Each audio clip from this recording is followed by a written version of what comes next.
Tertúlia. Meu boa tarde aí para todos e todas. Hoje é dia 14 de fevereiro de 2012, terça-feira. O verbete é de número 2208. Ele tem 6 páginas, 54 logias e 18 máximos. O tema é exploração subhumana. A especialidade é a cosmoeticologia. Quem redigiu o verbete com muito detalhe nessas 6 páginas foi a professora Miriam, que está aí, hoje assessorada, seriamente. Definição. A exploração subhumana é a condição nociva de abuso, escravidão ou subjugação ao princípio consciencial subhumano, patrocinada pela Consim, homem ou mulher, indiferente aos preceitos da cosmoética. A zooconvivialidade patológica, a tirania do animal humano sobre o animal subhumano, a indiferença às necessidades do subhumano, a coisificação dos princípios conscienciais, o gigolô de animais, o filhote na vitrine dos pets, o paradigma cartesiano chancelando a ideia falaciosa de animal-máquina, o paradigma religioso chancelando a exploração do subhumano, os sacrifícios religiosos de animais, a matança diária de milhões de animais para alimentação humana. Eu li apenas um pedaço, a fatologia tem mais de 20 linhas. O para-ambiente degradado, o para-ambiente interditado dos matadouros, a ambientex alimentada por zooenergias deletérias, as zooenergias como variável interveniente, a assimilação simpática entre subhumano e humano, a assimilação antipática entre humano e subhumano, a holomemória do princípio consciencial, as projeções de para-aculturação profiláticas. Na argumentologia, nós temos aí o tópico de taxologia, com 10 diferentes áreas de exploração do princípio consciencial subhumano. Tem o tópico de equino, com 20 condições de trabalho mais comuns, inerentes ao operário equino, puxador de carroças nas cidades brasileiras. Tem o tópico de condutores, com 10 características identificadas na população de condutores de carroças. Na remissologia dos 15 itens, nós ressaltamos anti-subhumanidade, biofilia, desbarbarização da humanidade, idiotismo cultural e subhumano terapeuta. Frase enfática. O trabalho realizado pelos subhumanos desde tempos imemoriais poderia ter lhes garantido melhores condições evolutivas a partir de atitudes humanas de reconhecimento e retribuição. Você já refletiu sobre a evolução do subhumano? Você usufrui do trabalho subhumano? Qual o nível de retribuição pessoal prestada por você? Eu lembro que a bibliografia tem 10 fontes bibliográficas. Agora, na mega análise, nós destacamos aí 15 itens, ou 14 itens. Abuso, servidão, abate, escravagismo, tiranismo, ignorância, zoologia, conviviologia, autodiscernimentologia, comércio, biopirataria, crueldade, violência e possessividade. Agora, o verbete do dicionário hoje é convenienciologia, e que a gente chama atenção aí para, nesse caso aqui, o problema do adendo, a contingenciologia. Agora, questionamento. Minha filha, Paula Eduarda Reis, 21 anos, estudante de odontologia, terminou um namoro sério de 4 anos, há algumas semanas. Agora está saindo com um grupo de amizades nada boa. São moças das baladas e a vida delas é só festa, fotos, exibicionismo, álcool. Paula é totalmente ao contrário, sempre mais na dela e bem diferente das moças que praticam a ficação. Mas O holopensene dessas baladas é baratosférico. Temo que ela entre nessa onda. Falo para ela não sair com elas, mas parece que está hipnotizada. E os meus pedidos não fazem efeito. Com a noção da conscienciologia, sei que tem muito assédio, mas não adianta explicar isso a ela. O senhor pode dar alguma opinião de como proceder? O melhor é você pôr energia em cima das coisas dela e dela mesma e ver se você arranja uma pessoa da idade dela que ela escuta e conversar com essa pessoa.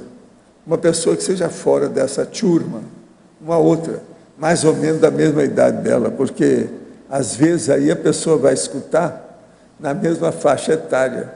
É o processo da geração. Em uma tertúlia anterior, o senhor disse que viver muitos anos na Terra nos ajuda no processo da evolução conscienciológica. Mas o que o senhor acha sobre políticos e empresários que parece que quanto mais velho, mais se apega ao poder e ao dinheiro e parece não se importar com o povo? Políticos como Sarney e Maluf, que são octogenários, e também Roberto Marinho, que o senhor disse que era o verdadeiro presidente do Brasil. Sim, as pessoas vivem muito tempo, pode ser Matusalém e usar mal a vida, o que é que tem? Cada um usa o tempo e o corpo como bem entende. Tem de tudo. Mas agora, uma pessoa que tem mais tempo pode trabalhar mais em favor dos outros. Né? Vale a pena viver mais tempo, sim, positivamente. Agora, eu queria dizer para vocês, está aqui, ó, qualificação do docente. Dentro de 10 dias tem esse curso aí. Os professores o professor Regson, Rui Bueno e a Tatiana Mota. Principal atividade do curso: dinâmica parapsíquica para interação com o campo energético parapedagógico e equipe extrafísica. Principal objetivo do curso: capacitação do professor de conscienciologia para instalar um campo energético parapedagógico, mantendo a autoconsciência da interação multidimensional com consciência e consciência. Agora, aonde vai ser o curso? O pavilhão pedagógico do CAEC. Data, de 24 a 26 de fevereiro, após o balanço existencial. Agora, é daqui exatamente 10 dias, hoje é dia 14. Quem funciona mais aí no caso é a reaprendência. Agora, aqui nós temos uma reportagem que eu destaquei da revista que está nas bancas aí, a revista Época. Tem uma reportagem sobre o lado perigoso da yoga, que é uma coisa rara de falar no Brasil, que eles não gostam de falar nisso. Eu comecei a falar nisso faz uns 30 anos, 40. Tem um desses caras aí que é professor que ficou danado a vida comigo, nunca mais olhou para o meu lado. Só porque eu falei que dava maus resultados em muito caso, que precisava de ver. Yoga precisa ter médico que oriente. O novo livro gera polêmica ao divulgar que a milenar prática indiana pode causar contusões graves e até danos cerebrais. Quando a yoga pode machucar? Agora, aqui então vem uma série de condições, posições lombar, o guia fisicamente correto da yoga. Muitos instrutores insistem para o aluno fazer a postura do jeito deles. É a receita para uma lesão. O comerciante paulistano Paulo Tomazelli, de 60 anos, ele praticava yoga desde a infância, mas teve de abandoná-lo por causa das lesões. Está tudo aí. Estão mostrando com pingo nos is. Revista Época, está nas bancas. Agora, gente, eu queria mostrar para vocês um filme que eu descobri sobre música. No caso, a música gospel. Chama Marjo, é Mary Jo, mas é Marjo, que é o nome do cara. Esse é pastor desde os 4 anos. Ele cresceu, foi lá e desmentiu tudo, falou que tudo era farsa. E agora aparece no filme tudo isso. Ele falando essa verdade. Agora, eu não sei como é que os evangélicos permitiram isso. Aqui, ó, tudo em inglês, porque esse aqui não tem tradução para o português. Mas só para vocês terem uma ideia, ele fala aqui assim, ó, que ele, com muita disposição e humor, ele expôs a si mesmo como uma fraude. Ele era um prodígio evangelista desde a idade de 4 anos. Ele mostra lá com 4 anos. Era impressionante o menino.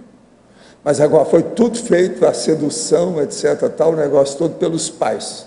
Quando ele cresceu, ele deu uma banana para o negócio, foi lá e fez essa exposição pública, que tudo isso era uma fraude. Meteu o pau na situação. Olha, isso aqui é fora de série. Eu descobri aí nas relações de filme, nas coisas todas. Agora, se alguém quiser ver, depois me fala que a gente empresta. Está aqui. É impressionante ver o cara. E outra coisa, parece tudo como é que é. Aquelas bobagens todas da mulher cair no chão, o outro cantar, o velho cantar, a dona ficar toda alterada. Esse negócio todo tem lá. Uma vergonheira. E ele metendo o pau depois no negócio todo, já crescido, e ele falando. Agora, ele como menino, tudo de paletó, gravata, florzinha, é o máximo, entende? Há muito tempo que eu queria ver uma coisa igual a essa, mas é a coisa mais difícil que tem. E outra coisa, ele não está doido, não, ele não ficou pirado, não. O homem está com a cabeça no lugar, bem claro, falando lá. Agora, ele é engraçado pelo seguinte, os pais dele não cuidavam dele, porque é tudo fanático, né? Então, ele tem umas orelhas de burro, mas imensas, sabe? Igual o pai também tinha, apareceu lá. Agora, ele então deixa o cabelo crescer para tampar a orelha. Quem que é que não fizeram uma plástica das orelhas? O menino. Merecia, que ele era bem arrumadinho, loirinho, arrumado. Uma pena. Agora, esse povo não tem, né? Não tem jeito. Ó, aparece ele aí cantando, olha só. Agora, vocês há de ver como é que ele cantava, se arrastava, caía, fazia o diabo. E outra coisa, tinha um circo. É um circo mesmo, montava um verdadeiro circo, só para fazer as coisas nos Estados Unidos. E os diversos estados que ele passava, as coisas todas. O homem é célebre, esse aqui. Agora, vocês sabem o que é Mary Jo, né? Quer dizer, a Maria e o José, Maria e José, que é o processo do Evangelho. Outra coisa, tem um cara lá que aparece e mostra ele lá tudo, alto nível ali perto, e vê o cara e fala, ele é da 4ª geração da família dele de pastores. Então o povo todo, Agora, tem cada assembleia que é aquele monte de gente, você vê, às vezes tem mais de 1000 pessoas. Natureza humana é fogo, né? Então, a gente vê como é que é o fanatismo religioso, como é que a situação é brava. Isso aí é a prova do fanatismo religioso. Gente, eu entrego a vocês a nossa professora Miriam. Vão devagar com a dor, porque ela sabe tudo sobre o assunto, hein? Olha lá, hein? Cuidado.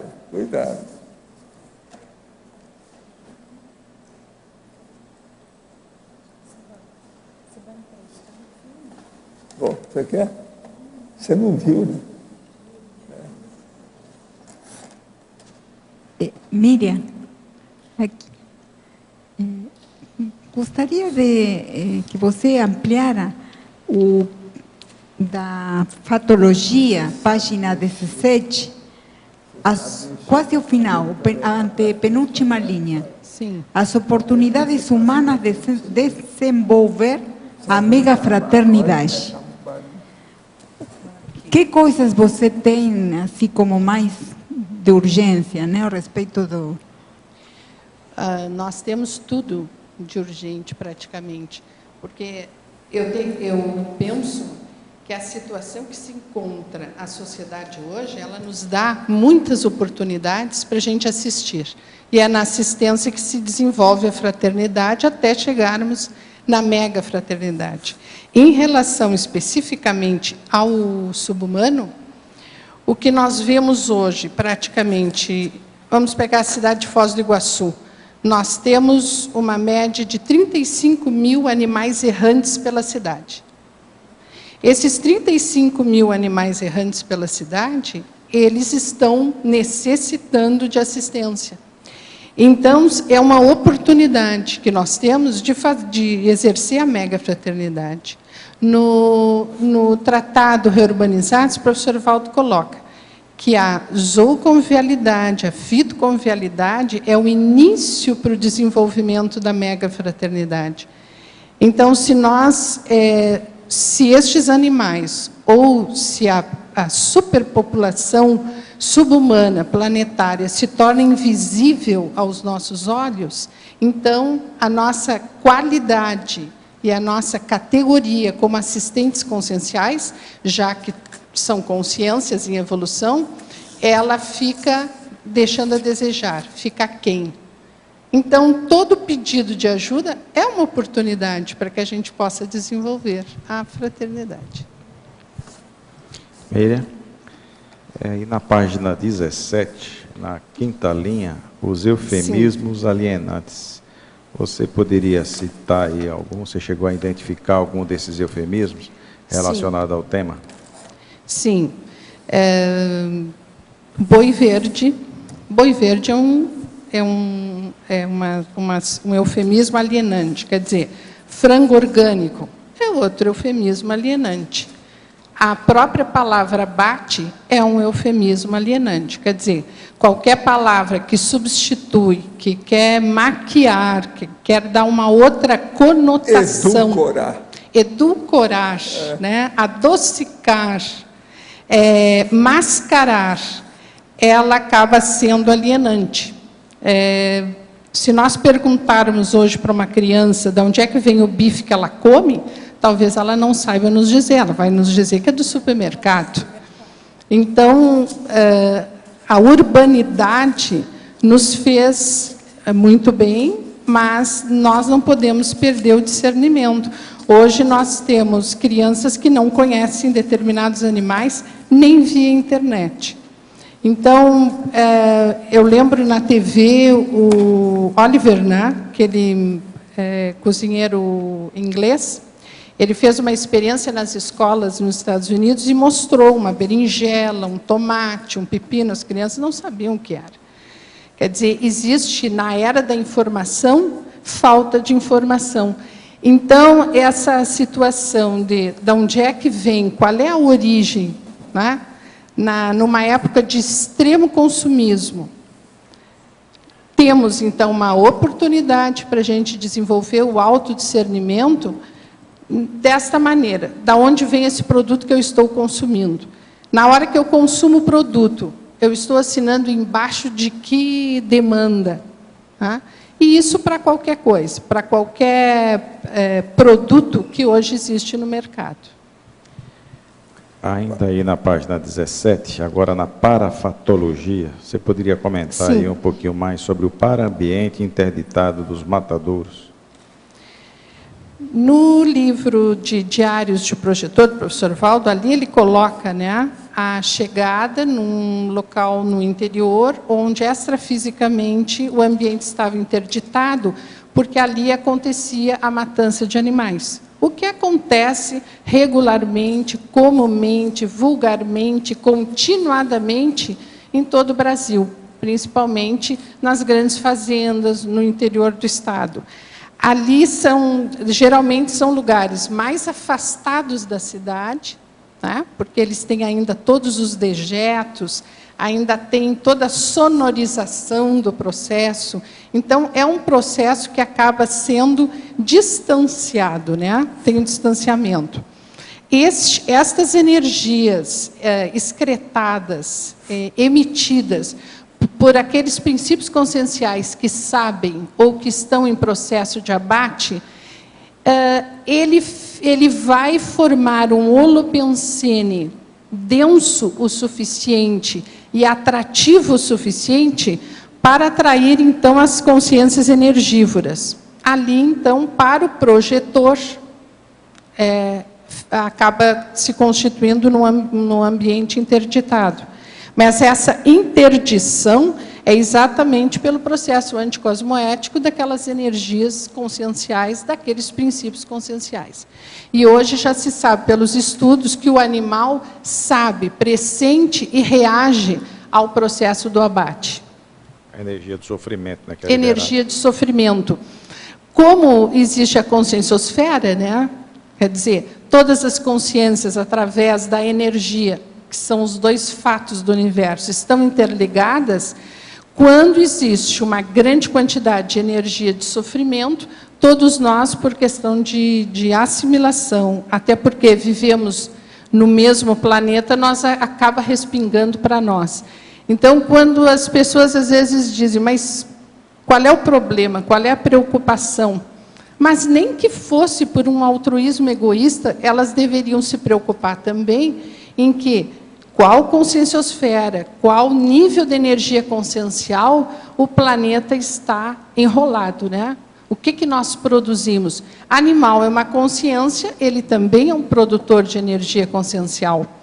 E como existem como o número de animais hoje no planeta é muito superior ao número de seres humanos, e como a exploração subhumana é um fato, então nós temos a quantidade, em termos de qualidade e de quantidade de energias conscienciais dos subhumanos, em muito maior quantidade. Ok, obrigado. Eu queria falar uma coisa para você. Sim. Na década de 70 para 80, eu já tinha deixado o movimento espírita.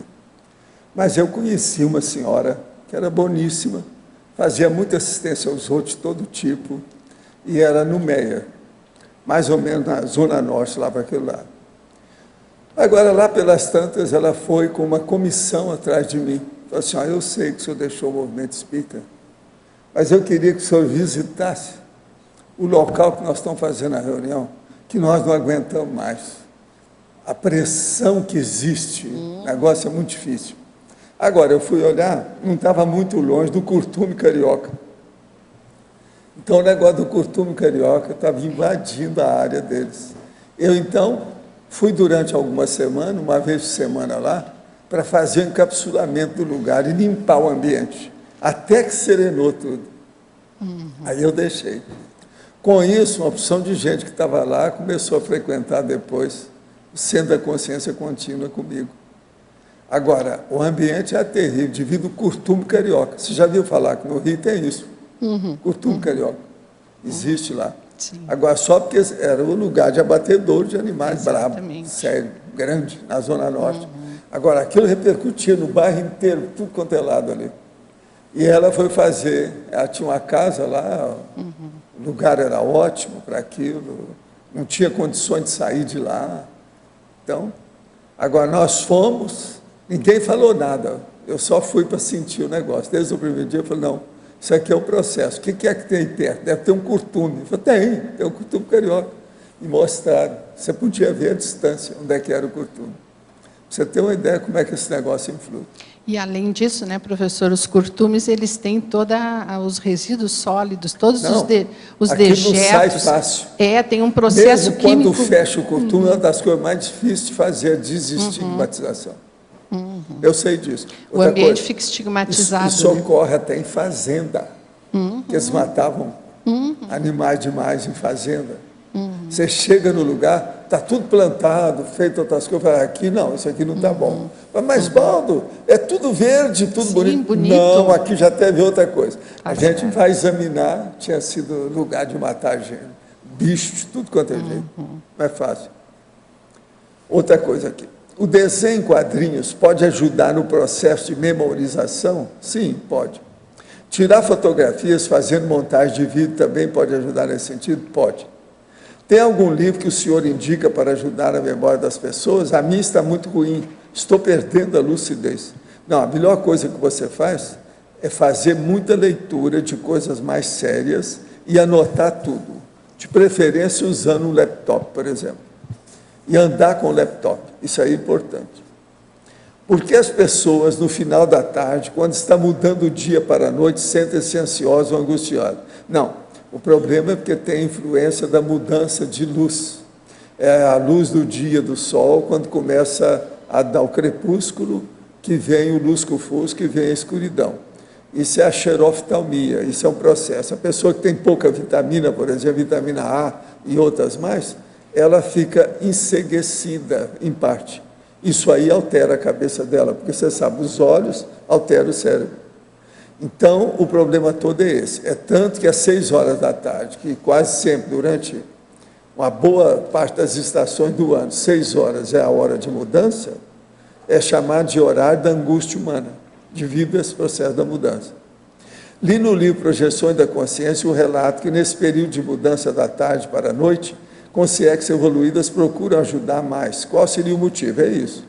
Conheço diversas pessoas que se sentem assim nesse período, por isso lhe pergunto, para poder esclarecer melhor e tentar ajudar. Pois é, primeira coisa, fala com elas para fazer um check-up. Às vezes é um processo de alimentação, tem que ver a dieta. Falta às vezes vitamina, então é bom tomar suplemento alimentar, etc., de vitamina e outras coisas mais, devido os óculos. Agora, ó, fazer exame também oftalmológico, às vezes a pessoa tem deficiência visual, nem sabe. O senhor acha que deveria ser criada a pena de prisão perpétua devido à grande quantidade de crimes hediondos que ocorrem todo dia no país? Sim, mas eles já falaram tanto nisso. Ontem mesmo, o Datena estava falando lá no programa dele. Agora, o Brasil está tudo furado em matéria de judiciário, né? Precisa de fazer uma revisão de tudo isso. Vamos ver se aparece gente de gabarito para isso. Colocaram aí agora, da época do Lula, colocaram um cara no Supremo Tribunal Federal. Eles agora tem essa revista dessa semana, está trazendo lá, o tal Toffoli, que tem sujeira atrás do negócio, tudo, bem claro, expondo tudo. Quer dizer, o Supremo Tribunal está assim. O que o senhor acha de um comercial de canetas que tem como slogan a caneta mais roubada do mundo? Pode-se dizer que é um comercial baratosférico feito por Conzels ou para Conzels usando a anticosmética para chamar a atenção? É óbvio. Sure, of course. O que mais? E os produtores do filme trabalharam mais o trafar pessoal do que o produto? Sim. Seria um comercial assediador mental somático? Óbvio. Qual a condição psicossomática do consumidor? Ele está tendo como um boboca. Estão usando o consumidor como bobo. Estou exagerando ou é por aí? Não, é por aí mesmo. Você está certo. Sure. A verbetógrafa. Pensenologia, página 16, quarta linha. Poderia nos explicar mais a respeito dos arrogopensenes e a arrogopensenidade? Aqui diz respeito à questão do antropocentrismo, né? Pela história da humanidade, nós temos, então, e ainda hoje ela existe, a visão antropocêntrica. Copérnico retirou a Terra do centro do universo. Darwin retirou o homem do centro da natureza, né? Mas, na verdade, isso continua. Então, esses pensenes de arrogância e a qualidade dessa pensenização é o que faz com que hoje nós tenhamos princípios conscienciais em evolução ainda sob a égide do escravagismo. Então, esse pensamento arrogante que o próprio criacionismo trouxe, no sentido de que a natureza, e falando-se em natureza, nela estava incluso todos os princípios conscienciais, eram passíveis da exploração e foram criados para o prazer humano. Então, anacronicamente, na linha do tempo, ainda hoje existem consciências, pelo que os fatos mostram, que pensam e agem conforme essa ideia. Então, a arrogância do ser humano, ela continua se mostrando através de todos os fatos aí que o cosmograma da sociedade nos traz. Fatologia, página 16, final da segunda linha. A coisificação dos princípios conscienciais é decorrente do excesso de consumismo, no qual tudo se transforma em objetos, coisas descartáveis? Exatamente. Aí existe a responsabilidade enquanto seres humanos e mais ainda enquanto consciências. Porque para a pessoa que não conhece, que não entende do paradigma consciencial, ou não extrapola essa monovisão, ela se sente um pouco confortável, porque existem ideologias que ratificam e corroboram essa questão da arrogância e essa questão da coisificação do animal. No nosso caso, especificamente, a nossa responsabilidade aumenta, porque nós sabemos e vivemos a situação de que um animal é um princípio consciencial e que ultrapassa, que continua como consciência, além da própria dessoma. Então, por exemplo, a matança de 5 bilhões de animal ano, seja em que direcionados a qualquer tipo de indústria, seja entretenimento, seja alimentação, enfim, seja por rituais religiosos, ela já mostra a coisificação do animal. No início, há alguns anos, tinha aquelas fazendas, uma cenografia bucólica, né? Um cavalo, uma vaca, um galinheiro, e ali as pessoas se sustentavam. A partir da Segunda Guerra, as fábricas, as fazendas viraram fábricas.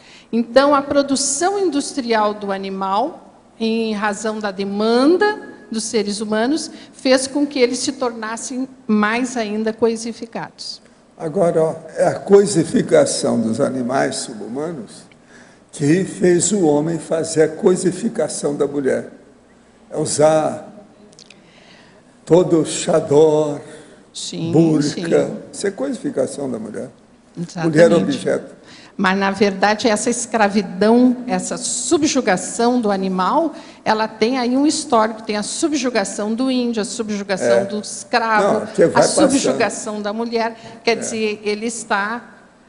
o ícone seria o homem, o europeu, bem-sucedido, o branco, o inteligente, quer dizer, esse seria o protótipo, né, do ser humano. O nórdico, loiro, cabelos bastos e olhos azuis, ariano. E assim a gente vai nesse modelo aí anacrônico e a gente vai atrás. Como podemos reverter a matança diária de milhões de animais subhumanos para a alimentação humana? Fatologia, página 16, final da 5ª linha.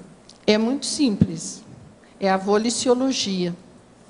Além da vontade pessoal, porque o que a gente nota? As pessoas dizem assim, não, mas eu não tenho responsabilidade nenhuma, eu chego no supermercado e tem ali os cortes nas gôndolas, mas, na verdade, tudo na vida são escolhas. A gente escolhe sempre.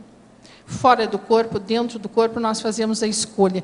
Então, na hora que se escolhe uma determinada dieta, nós estamos criando uma demanda, e essa demanda, baseada no lucro a qualquer preço, ela vai coisificar o animal. Então, nós não podemos lutar contra as grandes transnacionais que têm interesse financeiro nesse tipo de produto.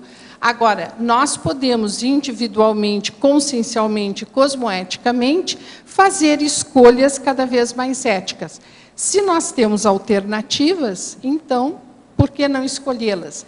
Então, consultar uma nutricionista, elaborar, dependendo da faixa etária, do gênero, da condição de saúde, uma dieta mais ética, né? E aí tem o verbete na remissiologia, a consim-frutariana. Então, existem alternativas. Lógico que dá um pouquinho mais de trabalho. Tem outra pergunta, mais ou menos a mesma coisa. Se não podemos mais nos alimentar de gado devido aos maus tratos aos animais, como iremos substituir a carne? É a mesma coisa. Quando a gente mexe no prato, quando a pessoa vê o prato sendo ameaçado, ela sempre reage assim. Mas eu acho que a mulher, até certo ponto, que a antiga cozinheira, né? Todos nós cozinhávamos para nossas famílias, eu, inclusive, no século XX, e continuo cozinhando, nós temos um pouco de responsabilidade. Porque o que a gente nota? Uma dos argumentos, e tem vários, as pessoas dizem assim, mas se eu não tiver carne, eu vou cozinhar o quê? Então, é a cultura da carne como prato principal e depois os acompanhamentos. Se eu não tiver carne, vai dar muito trabalho, eu vou ter que pensar em alternativas. Não fui eu que matei o animal, é mais fácil chegar no supermercado, quer dizer, nós vamos dando justificativas. Lembrar para esse ponto que existe muita mangueira no Brasil, que o país é tropical. Pois é, então. E outra coisa, mesmo assim, qualquer coisa, quem mora aqui, por exemplo, é só dar um pulinho até ali em Porto Iguaçu, e comprar lá do La Rionda as litinates, ou seja, a lixia. Sim, Quem tem Eu alto sou poder capaz de proteico. dar para qualquer pessoa aqui e vou olhar. Ela, no mínimo, ela vai comer 12 lixias. Do jeito que eles fazem. É uma perfeição. Só aquilo ali já... Já é. A Organização Agora, Mundial de... lixia, aquilo faz bem para a saúde. Sim. E é muito bem apresentada. A gente não vê que tem... E é um bonita. processo, la Rionda, É aquela que tem negócio. uma casca vermelha, é branca Não, mas por ela dentro já e vem pontinhos arrumada, negros. ela já vem em calda. Sim. Ah, Você tira a calda e só come ela. Agora, ó, eu calculo que a maioria não vai aguentar comer apenas 10, tem que comer 12 tem que comer mais. para se sentir bem. Tá É certo. uma delícia. Tá E outra certo. coisa, tem um monte. Teve uma pessoa que gosta muito de mim, me deu presente de aniversário, agora no mês de abril. Trouxe antes 7 latas, sabe? Opa. Uma já foi embora. Ah, Uma já foi embora. Mas olha, é uma delícia. Agora veja, essas coisas todas tem aí, tem tanta coisa. Você pode plantar, colher você mesmo. lógico. Tanta semente, tanta fruta. Sim. Como é que é isso? Os próprios grãos já suprem a necessidade proteica. Lá em Uberaba tinha gente que fazia sopa de pétala de rosa. Quer dizer, o que quer? Tem de tudo, né? Mas a própria Organização Mundial de Saúde, ela prescreve 35 gramas de proteínas ao dia. Na verdade, a pessoa sempre pensa assim num enorme bife Tem que suculento. comer muito um boi inteiro. Um boi. Na verdade, o feijão, a castanha, enfim, é só procurar. Quer dizer, aí depende do quê? Depende da vontade da pessoa. E do Não, que ela considera. E as assim, broas de milho? Eles não as falaram. broas de milho. Tem muita coisa. Qual a atitude mais assistencial e cosmoética a tomar com um membro da família com perturbações mentais e que vive assediando toda a família? É internação, né? Lógico, Psiquiatria, né? O que é? lógico. Aqui conosco seria a conscienciometria para ver o que faz com ele. Mas seria bom ter uma assistência hospitalar, alguma coisa. Pelo Sim, menos. medicamentosa, de Gente, ó, contenção. eu entrego então a professora Miriam. Miriam, da Sim. parapatologia, na última linha, o penúltimo item, as projeções de paraaculturação profilática. Profiláticas. Esse tipo de projeção, ele tem por objetivo quebrar o ciclo, a rotina pensênica do indivíduo, ou até a cultura da onde ele veio.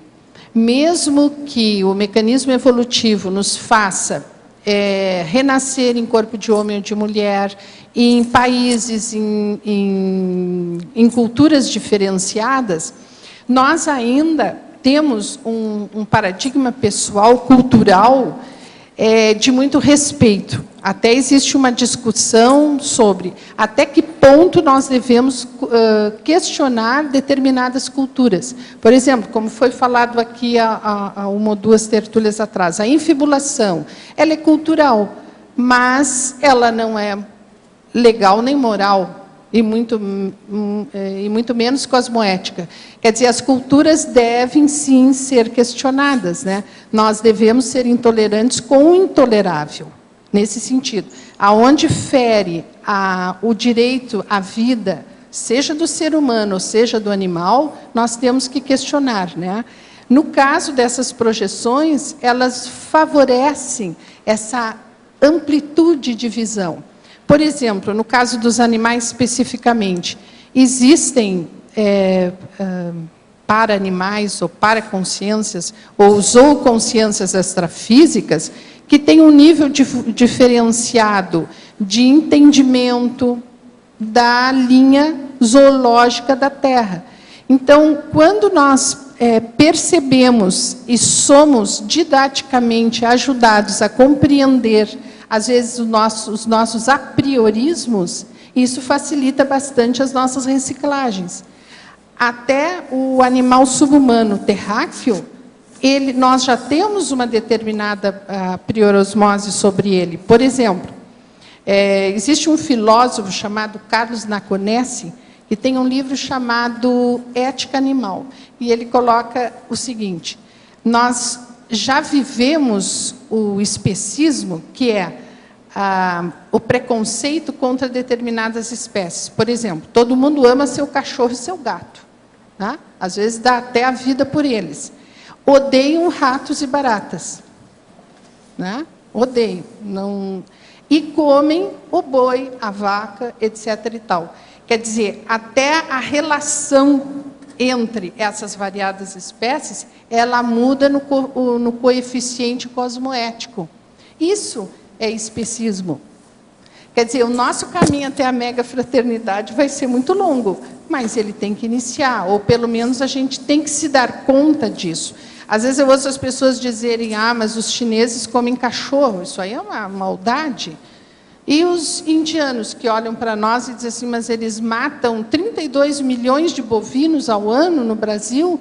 Isso é uma heresia, porque lá é um animal sagrado. Enfim, então, hoje já fazem casacos de pele de gatos.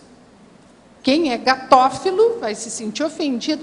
Então, na verdade, nós estamos numa horizontalidade um pouco míope. Quem gosta de animais, ele gosta de todos, de uma maneira geral, dos animais. É lógico que ele tem uma convivência mais íntima, mais específica com um tipo de espécie, mas são milhões de espécies. Então, essa diferenciação que nós fazemos já mostra o anti-universalismo. Então, a questão da dromomania não é só ela que nos faz ser mais universalista, mas também sair um pouco desta rotina, dessa robótica pensênica, né, no nosso caso, em que a gente acha que isso é normal, é legal e é cultural, e, portanto, está correto. Não está, não. Então, essas projeções nos ajudam bastante. Sim. Oi, Solange. Estou te ouvindo. Sim. Mas eu estou te ouvindo. Sim. Da barata? Não. É o seguinte. Você deu exemplos, né, que a gente ama o gato e odeia barata. Barata, rato, barata, realmente. Tem medo de cobra. Não, eu quero né, dizer o seguinte, aranhas. o que você E o faz escorpião? com as suas baratas Escorpião. que saem do esgoto e vão para sua casa? O que você faz? Nós não podemos ser polianas de dizer amo todos os animais e recebo uma picada e morro numa boa, né? Isso aí seria falta de inteligência evolutiva. Tem gente que uma picadinha de abelha mata. Pois é, né? Ó. Tem uma alergia e mata. Abelha. Mas eu acho assim, é lógico que tem animais que são vetores de parasitas, de doenças, né? Isso é lógico, a gente tem que viver, tem que administrar esse contexto. Como que você administra? Então, eu pessoalmente procuro na minha casa, eu tenho 2 cachorros, né? Eu tenho 2 schnauzer, já tive um gato, então elas não gostam muito da minha casa, talvez por causa disso. Mas eu especificamente procuro ter uma exigência higiênica muito grande, não deixar nada que as atraia. Quer dizer, com isso... Mas, olha, eu acho que vocês, de modo geral, aqui são ótimos. Eu tenho uma prova disso. Como Vocês assim? têm me tolerado há muitos anos. Pois é. Eu sou pior do que Lacral, que vivo falando sobre verdade relativa de ponta, uma das coisas mais bravas que tem. Está falando a verdade, ter transparência. Isso é pior do que dar uma picada de Lacral. Não é fácil.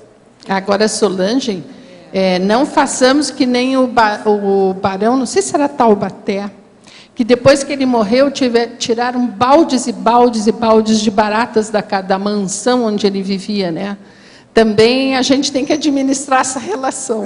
Pois é, mas como é que você administra as baratas que vêm de fora com a casa limpinha? Mas que elas estão lá, você cultiva elas ou você mata? Não, eu estou perguntando, ela tá me gente, emprenhando. porque eu tenho essa dúvida se eu devo matar ou não a barata.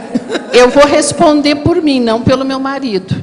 Meu marido sai com esse bebê atrás. O que é que eu faço? Eu procuro encantoá-las para fora. É lógico. Não, e deixa depois um aviso. Aqui não se admite a entrada de barata. Elas vão entender.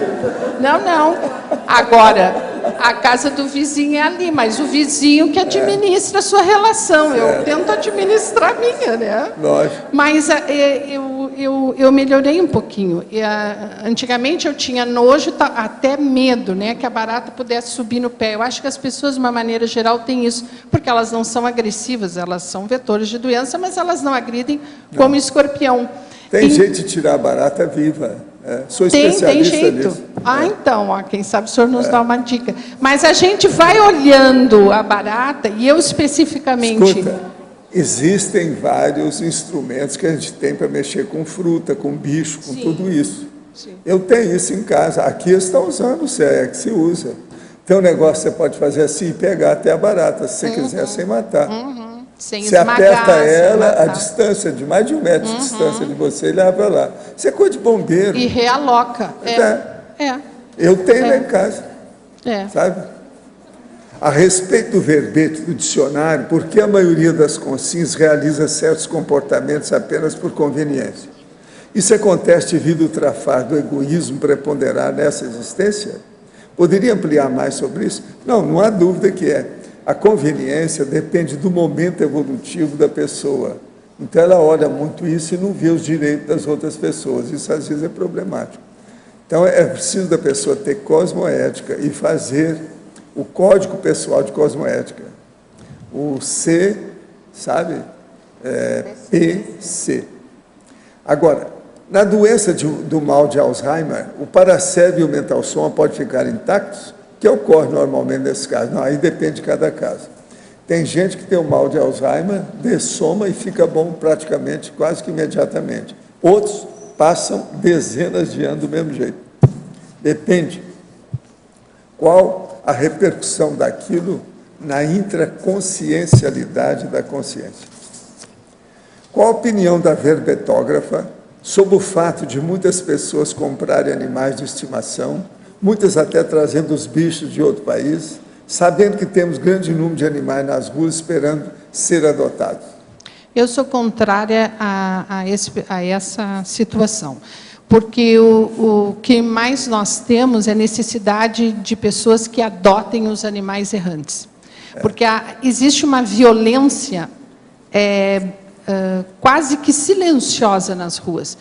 Ninguém deixa uma criança sem água, sem comida, sem teto, enfim, sem a infraestrutura básica. Logo vem alguém e leva a criança, ainda bem que tem. Mas com os animais não é assim. Pelo contrário, as pessoas são negligentes com o seu animal. Geralmente o seu animal cruza pela negligência do dono. Aí, como não querem a ninhada, ou às vezes a própria cadela prenhe, eles colocam na rua. Quer dizer, se ainda nós vamos subsidiar a compra, o comércio de animais, e este comércio de animais, principalmente do exterior, ele embasa o tráfico de animais, principalmente os tropicais, para distribuírem nos pet shops, para distribuírem nos zoológicos, nos colecionadores, porque tem seres humanos muito exóticos que gostam muito de se acercar de princípios conscienciais exóticos, né? Então, também a coisificação do animal por aí.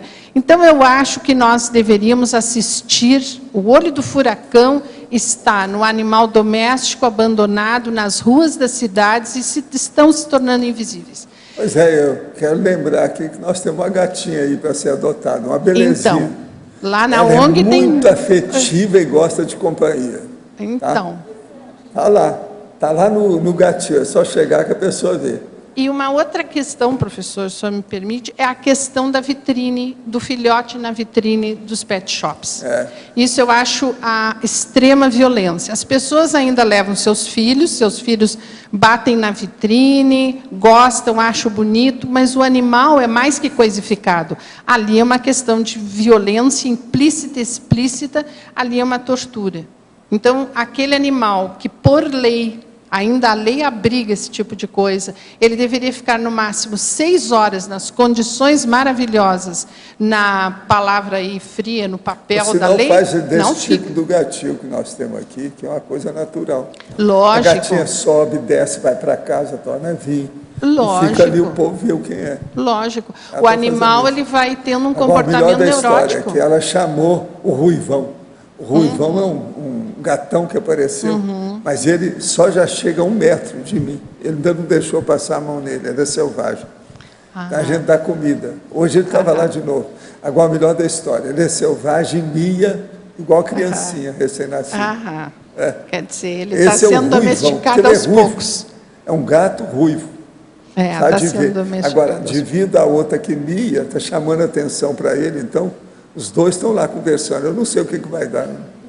Com o tempo. Mas tem uma dentro da grade, a outra fora, né? Então... Mas o senhor sabe que, ainda nesta questão da compra do animal exótico, e etc. e tal, existem indústrias completamente legais que, na hora que se compra um animal desse, nós estamos dando força para elas. Então, Não, aí mora a agora, nossa responsabilidade. Quem quiser ver isso, é bom ir a Miami e ver nas cercanias, outskirts de Miami, por fora, assim, na periferia, os pet shops que tem. É impressionante. A maioria, né? Um dos maiores do mundo que eu já vi em Miami. Vem ali os nossos animais, principalmente, são traficados, às vezes, da maneira mais dolorida. Por exemplo, foi pego um oriental que amarrou uma média de 20 cardeais de tupete vermelho nas pernas, especificamente nas canelas. Amarrou 20 de um lado, 20 do outro, sentou no aeroporto, com cara de paisagem, né? A pessoa que estava sentada na frente dele começou a perceber que debaixo da calça os animais começaram a defecar, né? Estavam vivos, deviam estar meio letárgicos, mas ainda tem aquele movimento natural. E ele começou a perceber que começou a cair fezes no chão, no sapato desse indivíduo. Chamou, então, a Polícia Federal e ele foi descoberto. Mas precisou que alguém observasse o que estava acontecendo. Quer dizer, isso acontece por quê? Porque alguém do outro lado do mundo, ou mesmo aqui mesmo no Brasil, ele encomenda via internet, e a internet está sendo um canal nesse sentido, encomenda para as pets, que tem ali algumas, né, suas ligações muito perigosas, e o mateiro, o capial, o indivíduo que está em contato com esses animais, às vezes, vende uma cobra específica para um colecionador por $1, e o intermediador, ele cobra $500 pelo mesmo processo. Quer dizer, a parte inicial, que é o mateiro ali, o caboclo, que vive em condições de miserabilidade, ele ganha alguma coisa, mas também ele está sendo explorado, né? Então, vejam que a cadeia de exploração, ela é muito grande. A dor no peito crônica, sem motivo cardiológico, pode ser relacionada à espiritualidade? Como proceder? Olha, se tem dor no peito, tem algum processo patológico. Se é no peito, precisa fazer um exame. Então, aí é preciso ver que isso aí não é só cardiochakra, não. É preciso examinar o que é, fazer check-up. Não vai falar que isso é processo extrafísico, não é. Se é dor no peito, precisa examinar, antes de tudo, o tórax da pessoa. Que aí tem pulmão, coração, um monte de coisa. A mídia vende essa imagem infantilizada dos animais que elas consomem, a estilo de o frango engraçado, o porquinho alegre, a vaca feliz. Isso não deixa de ser assédio.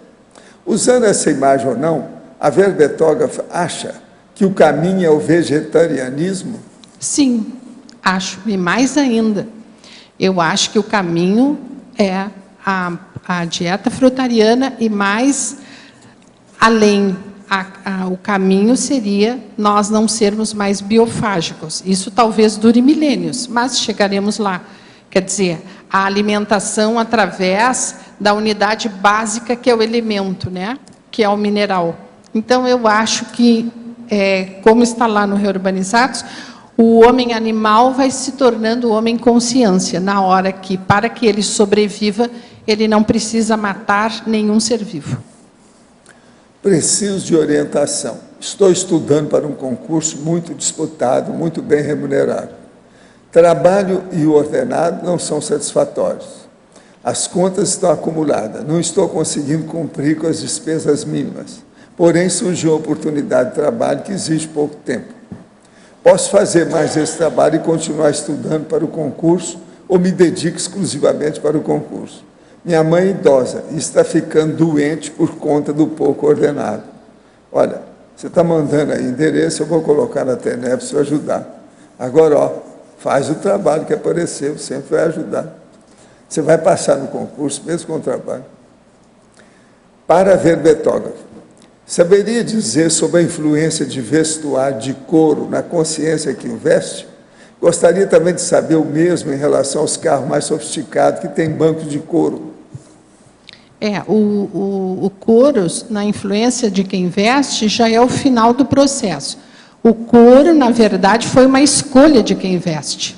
Então, na hora que a consciência opta por se vestir com uma pele de animal, e nós já não estamos mais na pré-história, que a gente precisava se enrolar nas peles, né?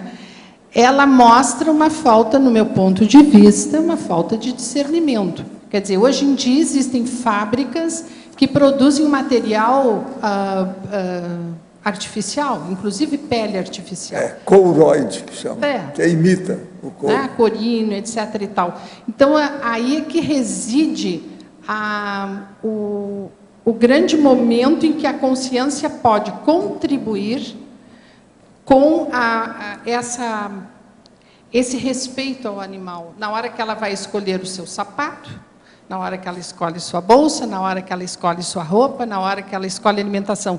Então, vejam que está na mão dela, de qualquer um de nós, essa decisão. E é aí que vai ocorrer a mudança de paradigma, a pressão social para que as coisas comecem a mudar, porque, na verdade, quem está do lado de lá são grandes indústrias de moda, de acessório, de roupas, né, de confecção, que a gente sabe que é uma das indústrias bilionárias planetárias. A verbetógrafa. Fatologia, página 16, final da 8ª linha. Em época de preocupação com o aquecimento global, como diminuir a emissão de gás metano pela eructação e flatulência na pecuária? Pois então, essa condição do arroto e da excreção de gases dos animais ruminantes foi uma bola nas costas da pecuária, sim, porque se pensava primeiro na questão das paisagens, né? Da criação extensiva, mas sabe-se que mais prejudicial que o gás carbônico é o metano, e o metano é expelido por esse grande rebanho planetário de ruminantes. Isso é mais um dos elementos que nos faz sempre pensar, então, novamente, voltando nas nossas escolhas. Que é o chamado invernista, que eu estava falando. O invernista, exatamente. Quer dizer, o invernista, eu vi o senhor falar ontem na tertúlia, e é exatamente isso. O invernista também faz assimilação simpática com todas aquelas energias deletérias, e está provado que o invernista ele sofre de muitos problemas de saúde referentes a essa profissão. Mas, além de expelir o metano, que fica uma grande quantidade de anos na atmosfera, ele é muito mais agressivo que o gás carbônico. Além disso, nessa questão do desmatamento, nós temos que ver não só o ambiente, mas o para-ambiente. Então, o fato da escolha da dieta nos faz perceber que nós estamos escolhendo, nós temos 4 variáveis. Primeiro, a questão da saúde humana. Segundo, a questão da saúde do animal, né? Que não tem mais saúde, morreu. Terceiro, a questão da saúde ambiental. Aí entra o aquecimento global. E quarto, a saúde paraambiental. Então, nós temos 4 variáveis que, no momento em que nós assinamos embaixo esse processo, nós estamos avalizando também o prejuízo dessas 4 instâncias. Fatologia, página 17, 6ª linha. Explique-nos sobre o sub-humano senciente? O sub-humano senciente, e todos os sub-humanos são aqueles que sentem. Porque a grande discussão para que se colocasse o sub-humano na esfera moral é se ele tinha uma linguagem específica ou se ele pensava, se ele articulava, se ele era estrategista. Então, um filósofo inglês chamado James Bentham chegou e disse o seguinte, com muita lucidez: não importa se ele fala algum tipo de linguagem, se expressa, importa se ele sente. Então, todo ser humano tem uma dívida moral e tem um dever ético frente ao animal, porque ele é um ser senciente. Então, ele sente, ele tem sentimentos e ele tem, então, aqueles 5 sentidos. Ele sente a dor, a fome, o frio, o medo, a mágoa, a angústia, a tristeza, enfim. É uma matiz de sentimentos e de sensações. Frente a isso, nada mais respeitoso ou nada mais óbvio que respeitar o direito do animal. Parafatologia, página 17, quarta linha. Como funciona a holomemória do princípio consciencial? Ocorre nos moldes da nossa? Se nós somos um produto de milênios aí, de depuração de forma, e também cada consciência, não importa o rudimento, a simplicidade que lhe caracterize, ela registra todas as suas vivências. Então, eu particularmente não lembro do tempo que eu era bicho, mas devem existir pessoas que têm essa sensação, né? Tem gente que ainda é um pouco. Né? Pois é, que traz ainda o laço sub-humano muito forte, né? E já foi visto em várias tertúlias que isso aí é um contínuo. Tá? Então, nós vamos depurando determinados traços, trazendo outros, modificando outros. Mas holomemória quer dizer memória emocional, memória mental, memória energética, memória de todos os cenários e experiências vividas. Então, se nós pegarmos, por exemplo, um cachorro, eu particularmente tenho 2 Schnauzers, né? A raça lhe traz um determinado perfil, mas individualmente eles têm as singularidades. Então, um é diametralmente diferente do outro. Então, por exemplo, um tem medo de barulho, o outro pode estourar uma bomba do lado que ele não se aflige. Quer dizer, eu parto da hipótese de que existe aí uma memória de situações anteriores que faz com que um tenha uma reação e o outro tenha outra. Né? Então, nós vamos nos construindo a partir das nossas memórias. E nós, como seres humanos, né, na nossa holomemória, nós também somos um produto bem sofisticado de todas as nossas vivências. Miriam. Oi, Ivo. Eu queria perguntar, na sua opinião, qual seria a melhor política na Cognópolis em relação à quantidade de cachorros, principalmente cachorros, gatos eu não sei se tem tantos, mas de cachorros que aparecem nos campi, aqui da OIC já apareceram alguns, no CEEC eu imagino que aparece também, no discernimento com certeza já apareceu, tá? E haveria na sua visão, haveria uma política em comum, algum encaminhamento que nós pudéssemos dar para esses animais, ou não? Seria cada IC, cada instituição cuidaria do seu bicho, do seu cachorro, daria um jeito nisso. Qual que é a sua opinião? Eu penso que nós, conscienciólogos, nós temos que ter o exemplarismo cosmoético. Se um animal entra no nosso campus, ele foi atraído por alguma coisa. Muita gente traz, porque eles fazem do CAEC uma espécie de casa da roda. Aquelas colocavam a criancinha. Sim. Uma outra coisa, você falou um total aí de bicho que tem em Foz. Há mais ou menos uns 12 anos, saiu uma edição de uma publicação aqui da área que falou que nessa região tem 70 mil cachorros, naquela ocasião. Tinha gente que estava fazendo levantamento disso. Isso foi no século passado ainda. Então. Agora, 70 mil. Na ocasião, eu calculei, era mais ou menos 1/3 da população aqui. O CCZ... Então, para cada 3 homens tinha um cachorro. O Centro de Controle de Zoonose da Prefeitura, nós temos uma amiga que ela contribuiu conosco na questão da ONG, eles calculam, nesses últimos 10 anos de vacinação, que existam 70 mil animais domiciliados. Nesta conta não estão os errantes.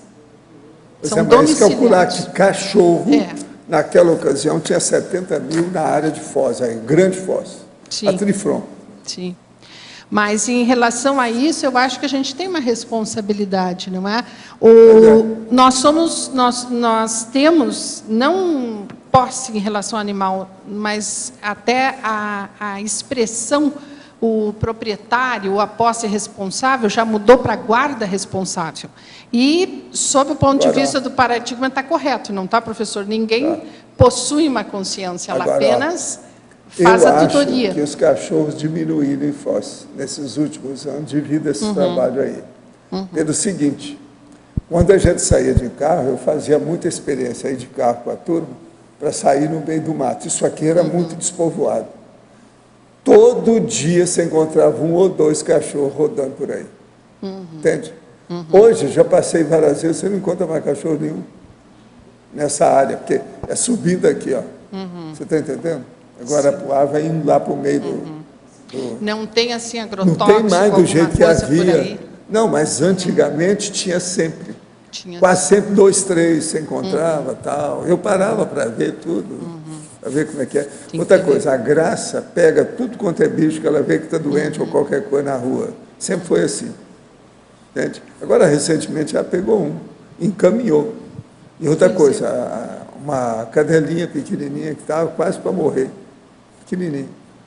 E todo mundo ficou doido com ela. Então, a gente tem tudo. a gente tem que Deram jeito, comparecer, encaminhou. não é? Não dá para fingir que eles não existem, não dá para fingir que eles não fazem Agora, parte da nossa família. Nós aqui evolutiva. na CCI tem umas 20 pessoas que tomam conta desses bichos. Pois é.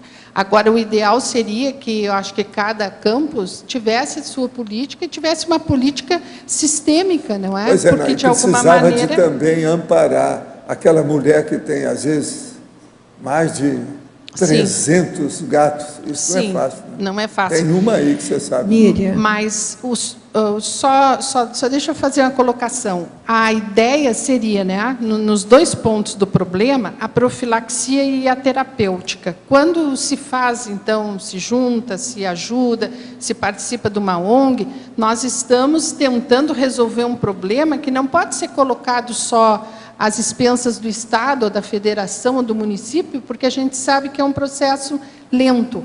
Mas nós teremos, então, que trabalhar, e isso já existe um projeto em andamento, com a conscientização de guarda responsável nas escolas, desde a tenridade. Então, todo o período do ensino fundamental, a consciência que chega, recém-ressomada, ela tem que ser desenvolvida, ela tem que ser conscientizada da condição do animal como um ser senciente, e que ela, como tutora, como guardiã, como um ser humano mais complexo, ela tem também uma responsabilidade. Que não seja com os errantes, mas pelo menos a profilaxia, que ela não seja um futuro abandonador. Porque o que mais tem são abandonadores de animais. Fazem a compra de uma maneira, às vezes, impulsiva. Não, às vezes ele quer viajar, arranjou um jeito, um dinheiro, pronto, ele não sabe o que faz. Deixa na Solta. rua. É Essa é a pior época, né, professora? Não, e às época de vezes férias. são animais lindos. Lindos, É uma coisa impressionante. mas não comportam no Não, planejamento não, familiar. dele. Não, e houve um contratempo. Então. Mas olha, sim. o que acha de nos alimentarmos de carne de soja ou arendária carne de minhocaçu? Olha, eu não como nenhuma das duas, e já não como carne, eu acho que há uns quase 20 anos, e carne branca há quase uns 5 anos. E não uso a soja, uso ainda como, né, ovos, o ovo, né, cozido, feijão, castanha. Então, eu tenho um sistema que até agora não deu tilt, até agora estou bem. Eu garanto que essa sua lucidez é boa. Ah, então tá bom. Então, quer dizer, lógico, a gente tem aí os decréscimos por conta da idade, mas não por conta da alimentação, no meu caso. Agora, eu acho que a pessoa tem que pesquisar. Com relação aos animais, quando o cão está doente, sofrendo sem condições de melhorar a sua situação, é certo interromper a vida dele, quer dizer, a eutanásia? Eu acho que a gente tem que primeiro priorizar a questão do animal. Se ele está sofrendo, se não tem um jeito de minorar o sofrimento. Temos que fazer, sim, uma eutanásia, né? Uma ortotanásia. Tem que fazer eutanásia. Eu sou favorável. Como é possível conciliar o consumo necessário de carne para não criar defasagem energética com a questão cosmoética referente ao consumo e coisificação de animais? Existiria alguma solução para esse impasse? Todo mundo está querendo saber, já viu? Mas quatro perguntas já, mais ou menos. Agora a gente pode se dar conta, né? É bom você ir repetindo, vai falando. Falou na exploração subhumana, mexeu no prato, é só o que aqui. aparece. Agora, vocês vejam, além da alimentação, o subhumano é explorado em muitíssimas áreas, né? Agora, de novo, eu acho que isso dá um pouco de trabalho, não de ter uma alimentação muito específica, se tornar uma pessoa exótica, porque come isso ou não come aquilo. Eu acho que a gente tem que simplificar a vida. Por exemplo, eu vou a todos os lugares, com todas as pessoas, e só não coloco no meu prato a carne, todo o resto eu coloco. Agora, uma coisa que eu noto, quando as pessoas sabem que a gente não come carne, isso incomoda. Eu não faço a cabeça de ninguém, longe disso, né? Não vou fazer nem dos meus próprios filhos. O melhor é ficar não mais faço. calado.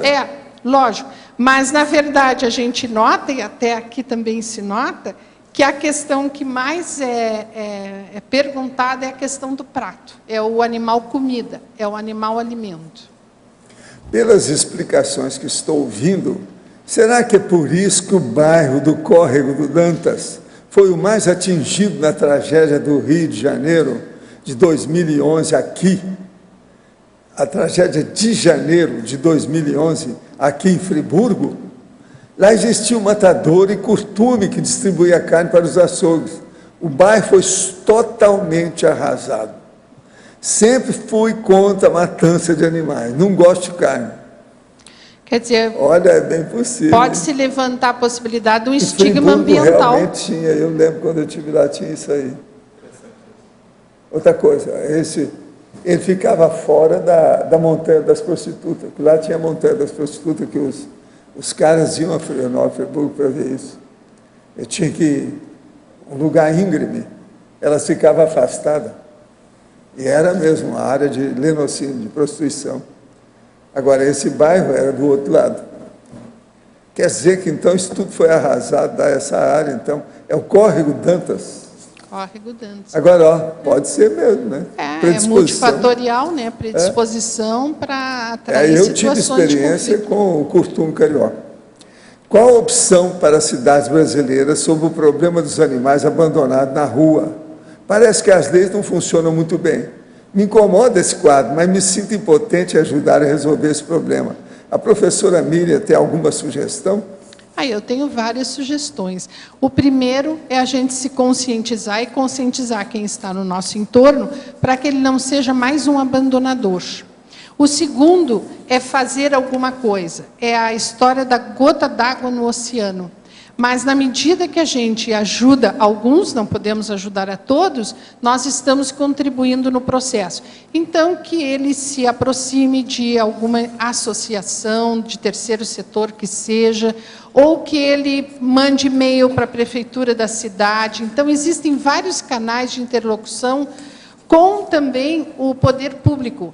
Porque, é como o senhor falou, não adianta uma pessoa procurar juntar 100, 200, 300 gatos ou cachorros, porque ela não vai resolver o problema. O problema é educação, campanhas de conscientização e políticas públicas que tenham coragem, que sejam corajosas para poder fazer com que isso não aconteça mais. E a tendência é acontecer cada vez mais. Por quê? Porque o animal coisificado, ele é, inclusive, para vocês terem uma ideia, na China, eles veem, o camelô na rua vende um chaveiro, onde o chaveiro em si é ou uma pequena salamandra ou um peixe. Então, o animal vivo, ele foi tão coisificado que ele já virou um chaveiro. Então, para modificar essa situação, a primeira coisa é conscientização, discernimento, reflexão, faz uma autopesquisa e mãos à obra, né? Escuta, Vamos ajudar. Tem muita gente que usa dente de coelho, de pendurado. Dente de coelho, né? A opção de coelho. A pata de macaco. Agora, ó, a verbetógrafa. Como continuar sendo carnívora, instinto animal humano, com ampliação do discernimento sobre a exploração subhumana? Esse dilema ainda gera culpa em mim. Passei 4 meses sem comer carne bovina, pelo fato de não conseguir desvincular a ideia do bife ao animal que o forneceu. Embora tenha mantido o peixe, ao final desse período minha memória ficou muito deficitária e só sonhava com bisteca. Agora, como? Com moderação as carnes vermelhas e prefiro as brancas. Mas ainda sinto desconforto ao refletir sobre o fato da coisificação do animal, criado em cativeiro, engordado artificialmente para nos alimentar. Sim. De que modo a verbetógrafa lida com essa questão? Bom, eu primeiro retirei a carne vermelha e depois a carne branca. Não foi sacrifício, não. Eu tenho que confessar que não foi sacrifício. Mas a gente tem todo um planejamento. Eu sugiro, e eu acho que a gente tem que sempre ponderar, não ir de afogadilho nas coisas, eu sugiro que essa pessoa vá diminuindo com calma, né, a carne da sua alimentação, se isso lhe traz culpa, mas eu vou lhe dizer, culpa é processo emocional. Ele não ajuda animal nenhum, muito menos a própria pessoa. O ideal é assim, é fazer um planejamento, ou que seja, no tal dia da semana, não comemos carne. Tem aí o projeto do Paul McCartney, que é segundas-feiras sem carne. Isso já evita a matança de milhões e milhões de animais, então já ajuda. Então, vamos devagar. Também não é tudo ou nada, tá? Vamos devagar. Viva a manga. É, exatamente. Aqui em Santa Catarina, além da farra do boi, existe a puxada de cavalos. Sim. Competição que obriga os animais, os cavalos, a arrastar uma carreta sem rodas, Isso. com pesos que variam entre 1.000 a 2.500 quilos, por um percurso de 24 metros. Mas que loucura existe isso? Eu não sabia disso, não. O que se pode dizer dessas consciências que sentem prazer com o sofrimento dos animais? Em oposição, como explicar consciências, no caso, o meu marido, que desde bebê recusava-se a comer carne? É o famoso dedo verde e se relaciona bem com qualquer animal, amansa qualquer cachorro bravo. Opa, Deve ser por parabéns isso que ela pelo vive marido com ele. que ela tem. Não, deve ser por isso que ela vive com ele, é isso? Não, a que gente bom, sempre né? quer perguntar, não? Parabéns pelo marido que ela tem. Mas em relação a essas consciências da farra do boi, dessa outra situação, eu até ali na página 19, no item 4, no entretenimento, um dos itens é a farra do boi. A farra do boi tem origem açoriana, não é? E Santa Catarina encampou, ainda sustentada por alguns políticos. Então, nem a lei pode fazer um BO, as pessoas podem chamar a polícia, mas elas são desmoralizadas, porque é uma cultura que ficou em Santa Catarina... Essa da puxada de cavalo, você conhecia isso? Da puxada, não. Gente, essa isso pode é ser um terrível. elemento novo. 24 metros o cavalo puxar, Eu tonelada, conhecia- 2,5 toneladas, que loucura, não? Sem roda. Como é que é possível? Eu conhecia puxada de cães pitbull que faziam puxadas de carros, mas assim não. Agora, a própria farra do boi é um câncer, eu acho, que algumas pessoas sádicas... O nome que eu dou é idiotismo cultural. São pessoas esse idiotas. É pouco, né? São idiotas. É o sadismo, idiota. Se alimentar do sofrimento alheio, é a intenção malévola, é a crueldade crassa. Enfim, daria para encher Minha irmã é enfermeira particular de um senhor idoso de 80 anos e fez à noite, pela primeira vez, no quarto doente, a limpeza energética. No outro dia, ele teve que ser internado no hospital. Aparentemente está bem, os exames estavam bons, porém parece que houve problema respiratório. Minha irmã ficou preocupada e gostaria de saber se houve alguma relação desse mal-estar do doente com a limpeza energética do quarto e se houve, se foi positivo ou negativo. Ela deve deixar para lá e não fazer mais? O senhor poderia explicar o que houve? Não, primeira coisa. Tem duas coisas aí que nós temos que analisar. Primeiro, ela fez limpeza do quarto sem colocar detergente ou qualquer coisa, sei lá, né? Que isso aí pega a respiração, da maior pessoa de 80 anos, que é o meu caso. Eu não posso ir num lugar que estão limpando com muito detergente. Lá em casa, a casa é limpa com vinagre, entende? É o jeito, é a saída. Agora, isso é um lado. Agora, outro. Se não usar detergente nem nada, e você fez a limpeza, ou a pessoa fez a limpeza, a sua irmã, o que acontece? Pode ter sido que limpou bastante. Isso foi positivo. Por quê? É justamente os pulmões são os primeiros que afetam na questão da energia com resultado físico, um fenômeno físico. Então, a ectoplasmia pode ter criado isso. Agora, você mesmo está falando que ele foi para lá, mas ele está se sentindo bem. Então, o negócio pode ter sido positivo. Se não usou detergente nem coisa para limpar, esse problema de sentir a respiração, não, isso aí pode ter limpado, porque chegou no caso de chakra. Está certo. De que modo a Conscienciologia analisa esses muitos feriados que temos no Brasil? O carnaval que vem aí. Particularmente me sinto muito mal. Quase sempre estou em melim. Mas nesses dias me sinto pior ainda. Pois não me enquadro no esquema de ir à praia com a galera, como faz quase todo mundo aqui em Curitiba. Já arrisquei algumas vezes, sempre foram péssimas viagens. Gostaria de saber a relação entre a melim e esse feriado, nos quais eu me tranco no quarto se não tem atividade laboral. Não, a melhor coisa que você faz, escreve livro nessa ocasião. Eu escrevi várias das minhas obras aí, que eu tenho publicado, durante o Carnaval. O Carnaval ajuda nisso, você fica livre do povo.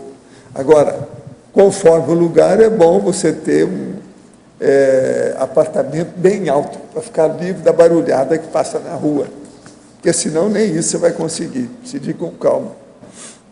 Agora, minha esposa vem de uma corrente católica que tomou conhecimento através de mim sobre o Espiritismo. E hoje a Conscienciologia, sendo teletertuliana também. Entretanto, continua contribuindo com o movimento católico para a Igreja do Divino Pai Eterno, na cidade de Trindade, em Goiás, e gosta de assistir às missas do Padre Robson. Tenho conversado com ela a respeito disso, sob a ótica da Conscienciologia. Eles devem estar carregando um trafar que a impede de ter um melhor desenvolvimento consciencial. O que o senhor pensa sobre o assunto? Poderia dar a sua opinião a ela sobre isso? Olha, cada um faz o que bem entende, né? Mas o ideal é ela definir as posições e não ficar com o pé num barco e o pé no outro barco. Vai acabar ela e o barco afundando. Os barcos todos. Então vai com calma, é melhor definir a posição. Não dá esse negócio de divino Pai Eterno, e trindade, e missa, isso não conjumina com as nossas coisas não, porque nós acabamos com esse negócio. A gente vive desancando aqui com o processo de seita. E isso aí tudo, você sabe, é tapiação grande, da grossa, não se brinca com isso.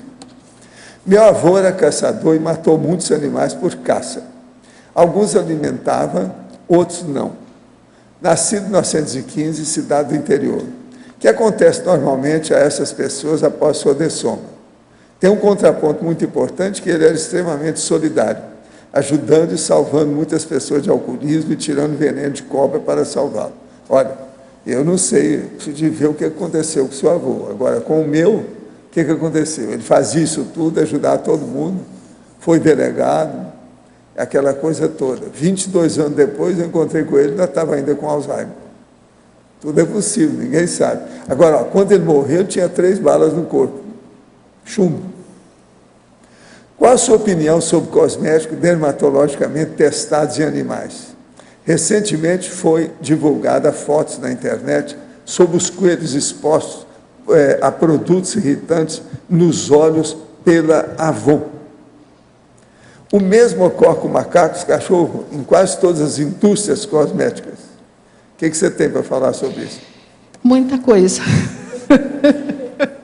A experimentação animal ainda está em discussão e, pelo jeito, vai ficar ainda muito tempo em discussão pela questão do conformismo, do comodismo, do tradicionalismo. Não, e o dinheiro dos laboratórios internacionais. Exatamente. Quer dizer, as universidades, elas já teriam condições de apresentar métodos alternativos. Por exemplo, in vitro, células que são desenvolvidas para exatamente serem feitos esses testes dermatológicos.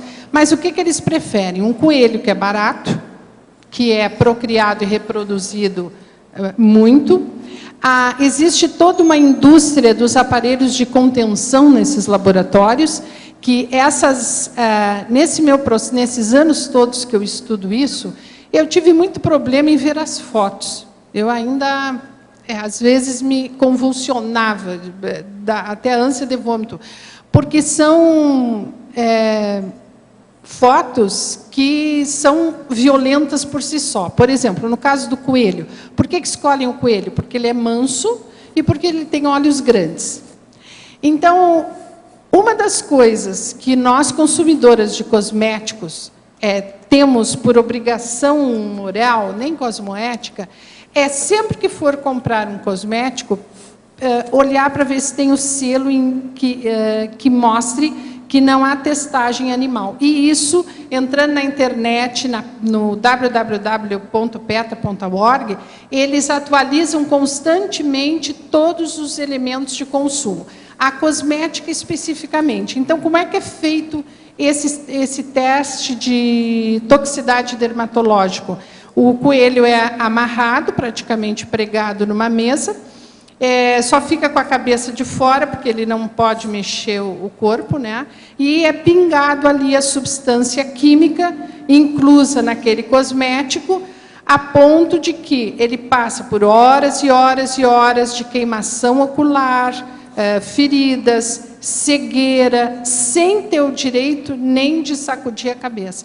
Então, é uma sessão baratrosférica de tortura.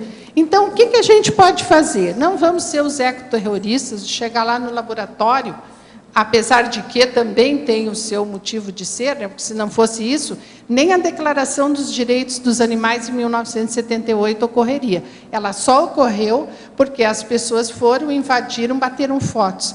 Porque, geralmente, em laboratório, em matadouro, as paredes não são de vidro. Exatamente para que o consumidor não saiba o que acontece com o produto que ele consome, à custa de quê.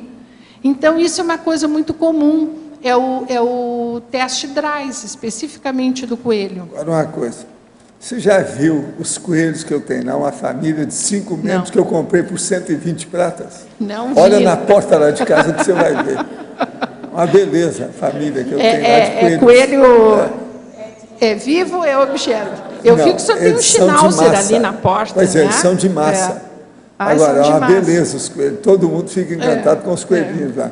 Tem o pai, a mãe, tem 2 gêmeos e um pequenininho. Então, é a caçula. família inteira. É o máximo. Não tem ninguém com solidão. Mas o que a gente tem que pensar também é assim, esta indústria da cosmética, existem mais mulheres que homens no planeta. Então, somos nós as responsáveis por essa indústria. Agora, vocês se sentem à vontade com a Avon? Eu sempre faço a leitura dessas listagens. Na hora que eu vou comprar um sabão em pó, um sorvete, aqui eu não vou dizer marcas, mas geralmente são marcas que estão na nossa vida do dia a dia. São as primeiras escolhas. Cuidado das primeiras escolhas. Geralmente são as mais antiéticas do ponto de vista do animal. Agora aqui. Acho relevante que se levantem questões éticas no consumo de carne animal. Mas acho curioso que algumas dessas mesmas pessoas portem orgulhosamente equipamentos eletrônicos como iPhones e iPads, sem se preocupar com tais implicações éticas. Sabendo que tais produtos são fabricados em indústria que exploram trabalho semi-escravo, como a Foxconn, onde é constante os casos de suicídio funcionário por conta das condições de trabalho. Lembro ser humano também é animal. Não há aí flagrante contradição? Há flagrante contradição em tudo, professor, porque tudo. todo consumo que se faz, existe o que hoje eles analisam como análise de ciclo de vida. Às vezes, para produzir um iPhone, vem desde o processo da mineração. Esse ciclo de vida do produto tem que ser analisado etapa por etapa. Eu tomo água todo dia. Então, Se eu vou tomar essa água aqui, ó, que é selecionada, essa a gente até dá mais confiável tem aqui. Se eu noto que tem algum cheiro ou gosto de plástico, eu jogo a água fora na hora, passo para outra garrafa. sim. Nunca se pode confiar. Não. As alterações, por exemplo, da onde eu estava conversando isso com o Wagner, as alterações, por exemplo, de temperatura, o sol que bate nisso, às vezes quando a Sim. pessoa vai carregar, isso tudo altera a água que está Reage aqui. sobre o plástico da E embalagem. água é uma coisa que a gente precisa tomar, como é que faz? Reage. Como é que faz? Reage. Não, tem Então que ficar veja, isso atento. tudo envolve a gente. Mas o senhor não acha O que uma que boa é que tem oportunidade... que a gente pode confiar? Em tese, nada. Em nada. Mas é uma boa oportunidade para a gente ser mais Para a gente esperto, não, desenvolver é o para estudar, fazer autodiscernimento. pesquisa. Sim. Tudo sim, hoje exige pesquisa. Sim. Então- Essa questão que o Tertuliano colocou É, uma ele é do questão... Rio de Janeiro. É uma questão importante, porque o foco é o consumo da carne, mas o animal é explorado em vários elementos, não só o animal, a criança, o trabalho escravo a adultos. Por exemplo, falamos de matadouro. Agora eu vi lá uma notícia que eles estão empregando crianças para fazer esquartejamento nos matadouros, e o que elas recebem em troca? Elas raspam no chão os miúdos, o que sobra do esquartejamento do animal é a paga. Ora, são crianças advindas de famílias em extrema situação de miséria. Agora, sempre tem o oportunista. Quem é que está ganhando com aquilo? Qual é o outro ponto? Uma criança que esquarteja um animal, será que ela vai ter uma estrutura emocional sadia enquanto adolescente, ser Ela adulto? vai esquartejar a gente. Quer dizer, ela já passa por uma violência fantástica na hora que ela presencia um ato de Estripador. violência. Então, mas é Vamos isso por que partes. acontece. Agora aqui, Inclusive- para a verbetógrafa. Inclusive, na fabricação de iPhones, tem todo o trabalho escravo Tem. infantil. Não, mas agora já estão começando a fazer aqui no Brasil. Tem, mas Não tem tem a escravo aí. contaminação de metais pesados, Tem. que é um outro departamento e também prejudica. A situação é muito interligada.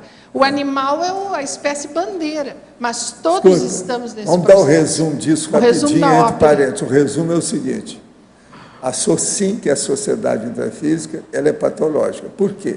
Ela é a representante aqui da baratosfera. Pronto. É isso. Agora aqui, para a verbetógrafa. Como observa o problema da falta de memória em decorrência do não consumo de carne? Nesse assunto sobre animais, não existe ainda muita psicossomática e o sentimento infantil da injustiça?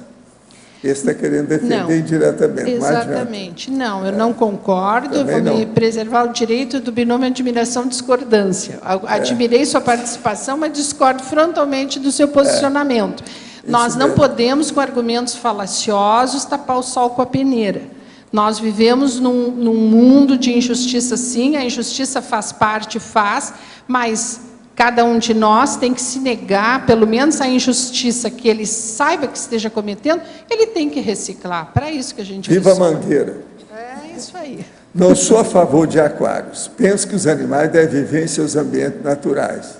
O que a verbetógrafa pensa sobre isso? E sobre os zoológicos? O zoológico, quer dizer, o nome é zootel, né? O zootel. O zootel, ele iniciou num tempo que não existia uma NET, uma Sky, em que as comunicações eram muito difíceis. Ele conhecia o elefante africano, o leão da savana, através do zootel, do Tem o zoológico. safari também. Na verdade, ali é um depósito de animais que estão com comportamentos patológicos devido à dificuldade de se movimentarem, e tem animais que precisam de quilômetros quadrados de movimentação, e eles são enjaulados ali em 2 metros quadrados. Quer dizer, o interessante do estudo do zoológico é o comportamento do animal homem. Quando ele chega num zoológico, ele quer que o urso sapateie, né? Faça uma acrobacia. O jacaré é o mais torturado. Eu fiz uma listagem de tudo que atiram, principalmente no jacaré, uma listagem de 30 itens, inclusive celular. Por quê? Se ele pagou o ingresso e se ele entra, o jacaré tem que se mexer. Só que o jacaré não se mexe. Ele está ali de boca aberta no sol. Então, eles atiram sapato, garrafa de refrigerante, celular, vidro de perfume. Agora, sobre os aquários, ele quer saber o que você acha. Os oceanários e os aquários, eu também acho que é uma repressão ao animal. A gente nota que em determinados locais, eles colocam um aquário de 30 centímetros por 10 centímetros. E ali tem 3, 4, 5 peixes. Se tivesse uma pessoa especialista no comportamento do animal, ele veria que ali vai haver o canibalismo, vai haver a mutilação. Então, é bonito, é bonito. O homem tem aquela sensação de prazer de ver o peixinho nadando? Tem. Não, mas vamos parar de olhar para nós. Hoje já tem muita gente que acha também que há um processo de superstição, né? Com o problema de aquário. Da alteração, da azar na vida da pessoa. Tem muita gente que faz isso. Então, tem esse aspecto que defende os peixes. E em 2005, em Roma, professor, foi proibido uma lei daquele aquário clássico, que é o redondinho, em que tinha um peixinho, que realmente é aquele que tem um peixinho vermelho, que ele só faz uma voltinha. Aquele foi proibido por lei. Então, de vez em quando, tem essas situações assim que proíbem determinados elementos em determinadas cidades do mundo, mas ainda é conduta exceção. Agora, o zoológico, do meu ponto de vista, ele não pode se tornar um entretenimento para o ser humano. Hoje, as escolas, os adolescentes, os seres humanos têm outras metodologias para conhecer os animais. O que ele deveria se tornar é um ambiente de tratamento ao animal que foi abusado. Hospital. É um hospital, um local em que eles recebam toda a assistência possível. Mas, por conta de pesquisa científica, pesquisa comportamental, ainda a lei protege a existência dos O que a vesbetógrafa acha da alimentação vegana? Sem leite e ovos, vejo que os animais que dão leite e ovos sofrem por mais tempo do que os para o abate, enclausurados, sem espaço para se mover. Ele tem toda a razão. Os animais, os produtores de leite e ovos, sofrem bem mais do que aqueles, porque aqueles é uma marretada, né? Um choque, uma facada na jugular, termina. Agora, mas esses ficam sucessivamente. O mal de um não quer dizer nada sobre o outro, isso aí não tem nada que ver, está tudo errado. Lógico. Agora, o vegano é aquele que não toma leite e não come ovos. As vacas leiteiras são muito bonitas, etc. e tal, mas elas vivem numa situação de prenhez de 4 a 5 anos. E depois disso, elas já vão lá para o abate. Agora, eu sou mais ou menos da vegana, a minha alimentação. Por quê? Porque eu acho o seguinte, a lactase, depois de uma certa idade, adulto nenhum absorve. Aguenta. Isso é a maior besteira que tem. Isso é igualzinho aquele negócio do alimentos que tem para recém-nascido. E a mãe começa a comer aquilo. Ela acaba adoecendo. Alimento para recém-nascido é para recém-nascido. Leite é para a gente mais moça, besteira. Tem que arranjar outras comidas para suprir a necessidade alimentar. Mas aí entra em confronto com toda a indústria alimentícia aí que está querendo garantir o seu. Eu condeno isso não sei há quantos anos. É igualzinho o caso de sorvete. Eu não tomo sorvete faz meio século para poder falar. Tá certo. Cada um estuda aquilo que pode. Eu cheguei às minhas conclusões. Deu certo o negócio do... a minha voz não é mais como era. Eu tinha uma voz de boa, sabe, de tenor. Hoje não tem mais. Foi embora. Mas ainda tá estou falando. Já, olha, tá não brinca ainda. comigo que eu ainda sou capaz ainda de xingar. Ainda grita. Mas a questão das galinhas poedeiras também é uma outra questão. Uma galinha vive num espaço de uma folha de ofício, 24 centímetros, durante o tempo em que lhe permitem que ela vive. Então, ali tem mutilações, tem agressividade. Então, é uma situação de muito... E tem umas coisas esquisitas. Por exemplo, nós temos aí um vizinho que está com um galo. O galo canta o dia inteiro, uma tristeza. Se a gente começar a pensar, daqui a pouco você está chorando, por causa da tristeza do cocoricó do galo. Então deve ter alguma coisa lá que não está boa, né? Com aquela tristeza toda. Eu não sei, você já ouviu esse galo? Não é triste? Eu não sei o que é que tem. Já me deu vontade de ir lá para ver se... Não, ele canta a qualquer hora. Ele está descontrolado, ele é doente e triste. Agora, o cocoricó dele é o pior que eu já vi na minha vida. Em Uberaba, uma vez eu cheguei lá e comprei um monte de, sabe, uma galinhada lá que o cara tinha, com os negócios todos lá, e soltei aquilo tudo num lugar grandão, só por causa da tristeza, mas lá era um galo carijó, daqueles pequenininhos, sabe como é que é? Mas esse aqui ainda não vi quem é, já me deu vontade de ver onde é que é, como é que é, porque dá pena. Mas dá para jogar umas energias no galo, não dá? Não adiantou. Não adiantou? O senhor já jogou? Eu já joguei nele, no dono, na dona, em quem aparecer, não adiantou nada. O galo está lá cantando triste do mesmo jeito. Conforme o dia, então, ele está agudo, né? O negócio dele não é fácil. Dá pena.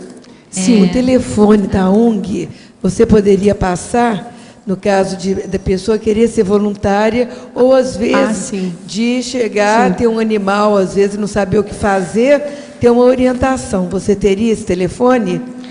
Olha, eu não teria aqui na mão, mas eu posso não, te, e-mail, te não, dar eu digo assim, e-mail, alguma coisa, porque não sei se seria a Milena interessante. www.vidaanimal.com.br. Obrigada. Ok. Na Diga. página 17, em Crescendologia, você poderia explicar esse primeiro 17. crescendo no contexto da exploração subhumana, por favor? E também na página 18, em Sindromologia, essa síndrome de Nimrod, Me não sei. conta, você que é É a advogada síndrome- de defesa, ficou calada aqui muito tempo hoje. Que negócio. Ela é advogada de defesa de todos Então, os meus primos. Eu sei, ela da consultoria. Essa síndrome de Nimrod é a síndrome da impiedade.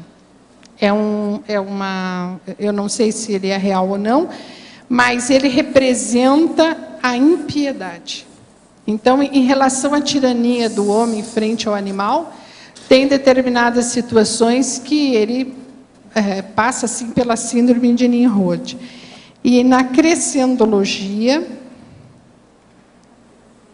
aqui, crescendologia, o crescendo patológico é este aqui, Cristina? Erros sutis recorrentes, erro cronificado. Aqui a questão é a questão da nossa reciclagem, né? E também do auto-engano.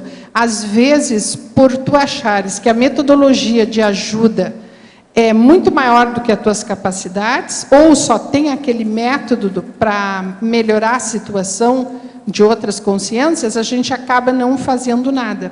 Então, por exemplo, o caso do consumo, ir no supermercado e saber qual é o sabão em pó, que é a coisa mais básica que todo mundo usa, que não aceita e na sua empresa não existe o teste em animais, já faz com que tu não torne o erro sutil um erro cronificado.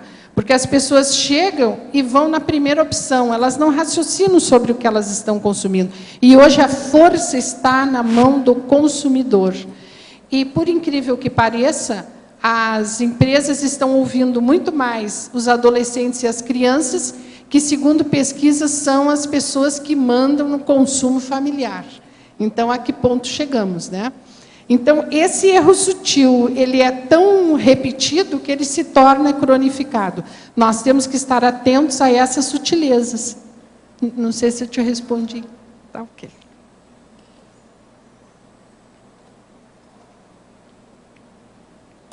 Eu só queria, então, se eu tenho 2 minutos, e não tem nenhuma pergunta, pedir a atenção de vocês para estas questões aqui, que vocês deem uma olhada com calma nas questões da página 19, naquela taxologia, porque aqui nós falamos muito em alimentação, mas tem também a questão da cobaiagem. A única cobaia cosmoética somos nós, cobaias de nós mesmos. O restante tem que ser erradicado, né? Dá trabalho. Precisa pressão social? Precisa, mas é uma questão cosmoética. A questão do comércio, do entretenimento, né?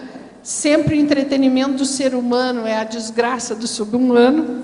O esporte, por exemplo, o hipismo, que é um esporte tão nobre, mas, ao mesmo tempo, ele é de escravização.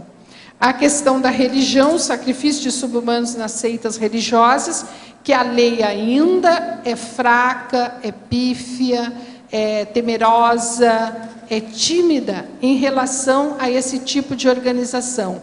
A liberdade de professar uma religião, ela não pode tirar a vida de um sub-humano. Então, a Lei 96.065/98 da Lei dos Crimes Ambientais, ela é frontalmente contrária a essa situação. Então, aqui, a Constituição diz uma coisa e a Lei de Crimes Ambientais diz outra. Então, isso aí é uma demanda social e que a gente tem que se posicionar, sim. A questão da segurança, a questão do transporte, que lá na página 20, eu pensei em trazer, porque, no meu ponto de vista, o cavalo é um ícone da escravização. Ele atua em várias frentes, ele é um ser herbívoro, pacífico, tem força de trabalho, e o que nós vimos nas cidades brasileiras é um ser maltratado, esquelético, doente e sempre fazendo força. Esse sim, professor, faz força sempre. Pois é, não, eu vivo escrevendo isso aí. Pois é, esse faz força sempre. Dos muários. É uma coisa muito séria. Ele é mais sábio que a maioria da humanidade. Eu penso que ele sim. Ele não come carne. Exatamente, ele come grama, é um ser herbívoro, assim como o com elefante. Aquela força toda. Então, como é que é ele isso? Ele dá né? exemplo para todo mundo aí, mas o povo não entende isso. Pois é. Agora, monta o cavalo. Nunca perguntaram para o cavalo se pode montar nele. Tudo é forçado. Eles são os escravos. A escravidão atual, maior é deles. Agora, ó, tem um amigo meu que me falou, Walter, esse negócio que você fala para a pessoa não andar em cavalo vai ser a última coisa que vai acontecer nesse planeta. Em parte, eles têm razão. Porque o negócio está muito, é uma das coisas mais arraigadas que está.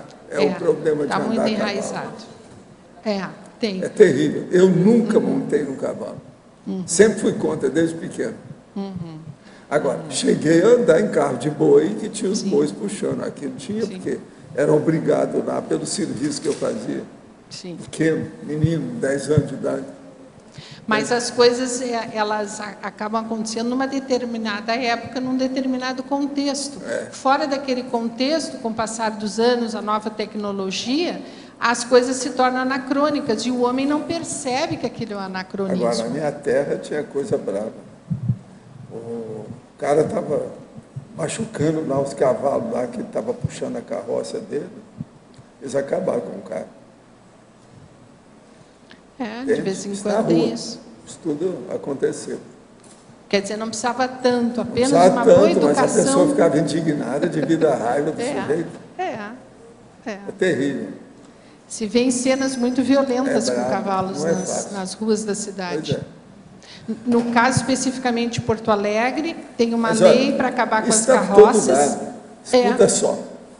Eu estava em New York, lá no Central Park, quando apareceu aqueles tubos lá que tem cavalo e égua que puxa. Aí eu notei que havia um negócio de uma égua que ela não estava bem. Então cheguei perto para conversar. Daí a pouco o homem também ficou mais ou menos meu amigo, etc. Eu, então, para fazer média, ele me chamou para andar dentro do negócio, para a gente ver. Eu tive que fazer média para conversar com ele. Aí fui falar, olha, a sua égua está doente. Você não tem outro para colocar no lugar, uma situação. Você tem que tirar daqui, ela não pode estar trabalhando do jeito que está aí. Com esse calor que está aí, como é que vai ser e tal. Então, veja, era um jeito de fazer média com a pessoa. Isso é Central Park, New York, com esses bichos todos que tem lá, égua, cavalo, tudo puxando aquelas tubos. Terrível. No Central Park tem ali, é uma coisa muito romântica, glamurosa. Olha, parabéns, nós esperamos então os próximos bebês, tá? Quanto para ela? Aqui, ó, uma porção. Vou cumprir. Os nossos comerciais, por favor. Obrigado. Hoje tivemos 67 assinaturas no livro de presença, 9 perguntas presenciais, 33 perguntas online, 27 votos presenciais e 13 votos online. Os recados de hoje são da Cristina e do Everaldo sobre o curso CPC, Osvaldo sobre o Conselho dos 500, a Marilza sobre a Assembleia Vila Consciência. Agora com vocês, o Fernando com o programa Amigos. Boa tarde a todos. Eu queria dar um recado para aqueles amigos, aquelas pessoas que fizerem depósito para a conta do CAEC, para pagar aí a prestação, a mensalidade do programa Amigo da Enciclopédia, que faça com depósito personalizado, indicando o seu nome no depósito, depois envia uma cópia para o CAEC ou para o programa Amigos, para que a gente possa efetivar o seu registro no sistema do programa Amigos. Além do depósito em conta, você pode pagar um cartão de crédito, o Visa, Amex e Master, tanto na recepção do CAEC diretamente, ou ligando para a recepção do CAEC, para o telefone, você faz rapidamente o seu pagamento. Além disso, pode pagar também em dinheiro e em cheque. Então, qualquer dúvida ou dificuldade, entre em contato conosco para atualizar a sua assinatura. Olá, pessoal. Então, boa tarde. A gente gostaria de fazer um convite em especial aos teletertulianos para o curso Teáticas do Código Pessoal de Cosmoética. Esse curso vai acontecer aqui em Foz do Iguaçu, agora no primeiro módulo no mês de março, segundo módulo no mês de maio. E esse curso tem como objetivo principal fornecer subsídios, técnicas para a implementação do Código Pessoal de Cosmoética no cotidiano. Tá? Então, ampliação da autocrítica, redução aí do processo de autoassédio e a própria expansão da interassistencialidade. Uma equipe docente especializada vai aplicar atividades eminentemente práticas. Então, a ideia é que após os 2 módulos desse curso, o participante ele já tenha todos os recursos necessários, não só para a elaboração, como para o aperfeiçoamento e a aplicação efetiva do seu CPC no cotidiano. Anote na sua agenda, as datas vão ser 23 a 25 de março, o primeiro módulo, 25 a 27 de maio, o segundo módulo. As maiores informações vocês podem pegar aqui na recepção do CAEC. Nós vamos ter apenas 20 vagas, é uma turma com número limitado, então são apenas 20 vagas. Obrigada. Ok, a gente conta com a presença de vocês. Obrigado.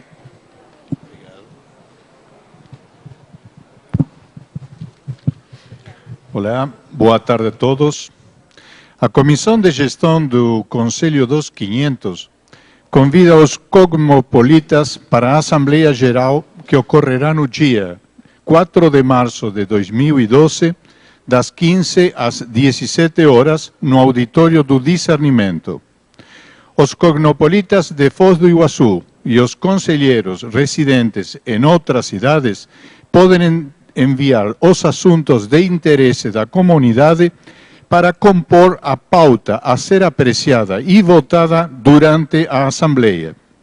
Por favor, enviem os assuntos para o e-mail contato@c500.org.br. Repetimos, contato@c500.org.br. A data limite é até o dia 18 de fevereiro de 2012. Por favor, reservem já a sua data na agenda. Muito obrigado. Boa tarde a todos. Estou aqui para convidar os condôminos do condomínio Vila Consciência para uma assembleia que será realizada amanhã para a regularização do síndico, subsíndico e outros assuntos pertinentes ao condomínio. Obrigada a todos. Amanhã, às 19 horas, no Salão do Discernimento.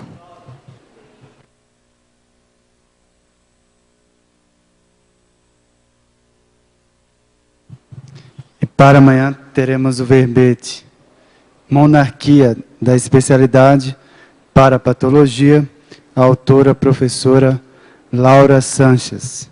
Obrigado pela sua presença e até amanhã.